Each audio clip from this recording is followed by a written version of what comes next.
ಮದುವೆ ಆಗಬೇಕಾಗಿದ್ದ ವರ ಹುಡುಗಿಯ ಪ್ರಿಯಕರನ ಕಡೆಯವರಿಂದ ಚಾಕು ಇರ್ತಕ್ಕೆ ಒಳಗಾಗಿ ಆಸ್ಪತ್ರೆ ಸೇರಿರ್ತಕ್ಕಂಥ ಘಟನೆ. ಚಾಮರಾಜನಗರದ ಕೊಳ್ಳೇಗಾಲದಲ್ಲಿ ನಡೆದಂತಹ ಘಟನೆ. ವಧುವಿನ ಮಾಜಿ ಪ್ರಿಯಕರನಿಂದ ವರನ ಮೇಲೆ ಅಟ್ಯಾಕ್ ಆಗಿತ್ತು. ಈಗ ರವೀಶ್ನ ಮನವೊಲಿಸೋದಕ್ಕೆ ವಧು ಶತಪ್ರಯತ್ನ ಪಟ್ಟಿದ್ದಾನೆ.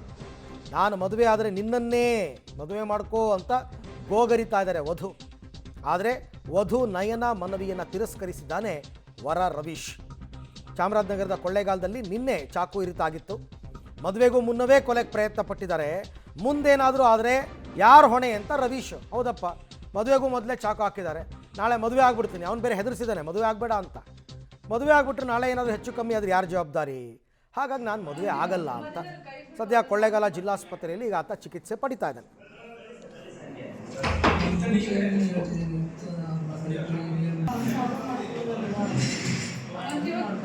ಕೈ ಬಿಟ್ಟು ಹೋದ್ರೆ ನಾನೇನು ಮಾಡೋದಿಲ್ಲ.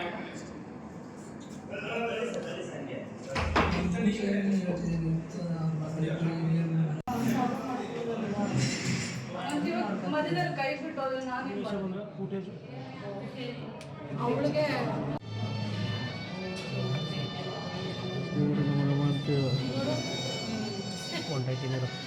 ಕೈ ಬಿಟ್ಟು ಹೋದ್ರೆ ನಾನೇನು ಮಾಡೋದಿಲ್ಲ.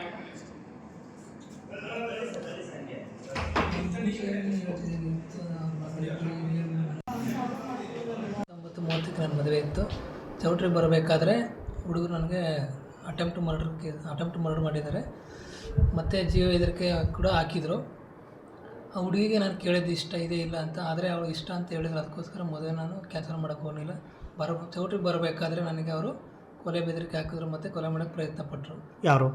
ಹುಡುಗ ಅಂದರೆ ಆ ಹುಡುಗಿ ಲವ್ ಮಾಡ್ತಿರೋ ಹುಡುಗ ನನಗೆ ಬೆದರಿಕೆ ಹಾಕಿದ್ದ.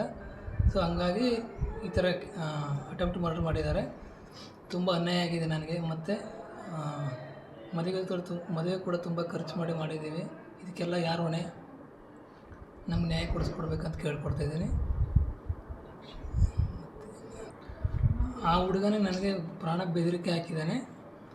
ಅದರಿಂದ ನಾನು ಈ ಮದುವೆನ ಕ್ಯಾನ್ಸಲ್ ಮಾಡ್ತಾಯಿದ್ದೀನಿ ಮತ್ತು ನನಗೆ ನ್ಯಾಯ ಕೊಡಿಸ್ಕೊಡ್ಬೇಕಂತ ಕೇಳ್ತಿದ್ದೀನಿ. ಬೆದರಿಕೆ ಆಗ್ತಾಯಿದ್ದಾರೆ. ತೊಂದರೆ ಕೊಡ್ತೀನಿ ನಿಮಗೆ, ಮದುವೆ ಆದರೆ ನಿಮಗೆ ಯಾವತ್ತೂ ನಿಮ್ಮ ನೆಮ್ಮದಿಯಾಗಿ ಇರೋಕ್ಕೆ ಬಿಡಲ್ಲ ಅಂತ.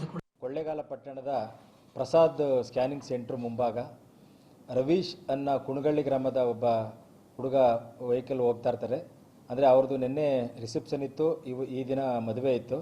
ಆ ಮದುವೆ ಸಿದ್ಧತೆಗೋಸ್ಕರ ಹೋಗಬೇಕಾದ್ರೆ ಪ್ರಸಾದ್ ಸ್ಕ್ಯಾನಿಂಗ್ ಸೆಂಟ್ರ್ ಮುಂಭಾಗ ಅಪರಿಚಿತ ಒಬ್ಬ ವ್ಯಕ್ತಿಗಳು ಬಂದು ಅವನ ಕಾರನ್ನು ಅಡ್ಡಗಟ್ಟಿ ಮತ್ತು ಅವನಿಗೆ ಚಾಕುವಿನಿಂದ ಹಲ್ಲೆ ಮಾಡಿ ಪರಾರಿಯಾಗಿದ್ದಾರೆ. ಈ ಬಗ್ಗೆ ವಿಶೇಷ ಒಂದು ತಂಡನ ರಚನೆ ಮಾಡಿದ್ದೀವಿ. ಈಗಾಗಲೇ ತಂಡ ಕಾರ್ಯಪ್ರವೃತ್ತವಾಗಿದೆ. ಇದ್ರ ಬಗ್ಗೆ ಒಂದು ದೂರು ದಾಖಲಾಗಿದೆ. ತನಿಖೆ ಮುಂದುವರಿತಾ ಇದೆ. ಸದ್ಯದಲ್ಲೇ ಆರೋಪಿನೂ ಕೂಡ ಪತ್ತೆನ ಹಚ್ಚುತ್ತಿದ್ದೀವಿ. ಅದರಲ್ಲಿ 3ರಿಂದ 4 ಜನ ಇದ್ದರು ಅಂತ ಕಂಡುಬಂದಿದೆ. ಅಲ್ಲಿ ಕಾರು ಕೂಡ ಗೊತ್ತಾಗ. ಈ ಬಗ್ಗೆ ಮತ್ತಷ್ಟು ಮಾಹಿತಿ ನನ್ನ ಕೊಲ್ಲಿಗೆ ವಿಜಯ್ ಅವರಿಂದ ಪಡ್ಕೊಳ್ಳೋಣ. ವಿಜಯ್, ಈಗ ಮೊದಲನೇದಾಗಿ ಈ ಥರ ದಾಳಿ ಮಾಡಿದವ್ರನ್ನ ಪೊಲೀಸರು ಅರೆಸ್ಟ್ ಮಾಡಿದ್ರ, ನಂಬರ್ 1. ಎರಡನೇದು, ಈಗ ವಧು ಬಂದು ನನ್ನನ್ನೇ ಮದುವೆ ಆಗು ಅಂತಂದರೆ ಆತ ಹೆಂಗೆ ಒಪ್ಕೋತಾನೆ? ಹೆಂಗೆ ಸಾಧ್ಯ ಅದು? ಸೊ ಅಂತಿಮವಾಗಿ ಈಗ ವರನ ನಿರ್ಧಾರ ಏನಾಯಿತು ಅಂತ? ಅರವಿಂದ್, ಈ ಪ್ರಕರಣಕ್ಕೆ ಸಂಬಂಧಿಸಿದಂತೆ ವಧು ಕೂಡ ಸಾಕಷ್ಟು ಒಂದು ಮನವಿಯನ್ನ ಮಾಡ್ಕೊಳ್ಳುವಂತದ್ದು ಮತ್ತೆ ಮನವೊಲಿಸುವಂತ ಕೆಲಸಕ್ಕೆ ಮುಂದಾದ್ಲು ಅಂತಾನೆ ಹೇಳ್ಬೋದು. ಆದ್ರೆ ಎಷ್ಟೇ ಮನವೊಲಿಸಿದ್ರು ಕೂಡ ಹುಡುಗ ಮದುವೆ ಆಗ್ಲಿಕ್ಕೆ ತಯಾರಿಲ್ಲ ಅಂತಾನೆ ಹೇಳ್ಬೋದು. ಯಾಕೆಂದ್ರೆ ಈಗ್ಲೇ ನನಗೆ ಒಂದು ಕೊಲೆಯನ್ನ ಮಾಡ್ಲಿಕ್ಕೆ ಪ್ರಯತ್ನವನ್ನ ಪಟ್ಟಿದ್ರೆ, ಒಂದ್ ವೇಳೆ ಮದುವೆ ನಂತರವೂ ಕೂಡ ಒಂದು ಕೊಲೆಯನ್ನ ಮಾಡಿದ್ರೆ ನನ್ನ ಪ್ರಾಣಕ್ಕೆ ಯಾರು ಜವಾಬ್ದಾರರಾಗ್ತಾರೆ ಅನ್ನೋ ಪ್ರಶ್ನೆಗಳನ್ನು ಕೂಡ ಹುಡುಗ ವ್ಯಕ್ತಪಡಿಸಿರ್ತಕ್ಕಂಥದ್ದು ಮತ್ತೆ ಹುಡುಗಿ ಬಳಿ ವಿಚಾರವನ್ನು ಕೂಡ ಹೇಳಿರ್ತಕ್ಕಂಥ ನಾವು ಕಾಣ್ತಾ ಇದೀವಿ. ಆದ್ರೂ ಕೂಡ ಎರಡೂ ಕುಟುಂಬಸ್ಥರು ಕೂಡ ಮತ್ತೆ ಒಂದು ಸಭೆ ಸೇರಿ ಒಂದು ಈ ಮದುವೆಗೆ ಸಂಬಂಧಿಸಿದಂತೆ ವಿಚಾರಗಳನ್ನು ಚರ್ಚೆ ಮಾಡ್ತಕ್ಕಂತ ಸಾಧ್ಯತೆ ಕೂಡ ಇರ್ತಕ್ಕಂಥದ್ದು. ಇದೀಗ ಹುಡುಗಿ ಪ್ರಾಥಮಿಕವಾಗಿ ಹುಡುಗನನ್ನ ಭೇಟಿ ಮಾಡೋದ್ರ ಮೂಲಕವಾಗಿ ಆಸ್ಪತ್ರೆಯಲ್ಲಿದ್ದ ಹುಡುಗನ ಮನವೊಲಿಕೆ ಮಾಡ್ತಕ್ಕಂತ ಒಂದು ಪ್ರಯತ್ನವನ್ನ ನಡೆಸಿದ್ಲು ಅಂತಾನೆ ಹೇಳ್ಬೋದು.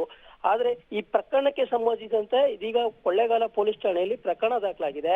ದೂರು ದಾಖಲಿಸಿಕೊಂಡಂತ ಪೊಲೀಸರು ಕೂಡ ಈಗಾಗಲೇ ವಿಚಾರಣೆಯನ್ನು ನಡೆಸ್ತಕ್ಕಂಥದ್ದನ್ನು ನಾವು ಕಾಣ್ತಾ ಇದೀವಿ. ಅದರಲ್ಲದೆ ಯಾರು ಈ ಒಂದು ಕೊಲೆಗೆ ಯತ್ನವನ್ನ ಮಾಡಿದ್ದಾರೆ ಅವರನ್ನ ಒಂದು ಹಿಡಿಲಿಕ್ಕೆ ಈಗಾಗಲೇ ಸಾಕಷ್ಟು ಪ್ರಯತ್ನಗಳು ಕೂಡ ಆರಂಭವನ್ನ ಮಾಡಿರ್ತಕ್ಕಂಥದ್ದು. ಮೊದಲ ಹಂತವಾಗಿ CCTVಗಳನ್ನ ಪರಿಶೀಲನೆ ನಡೆಸಿದ್ದಾರೆ.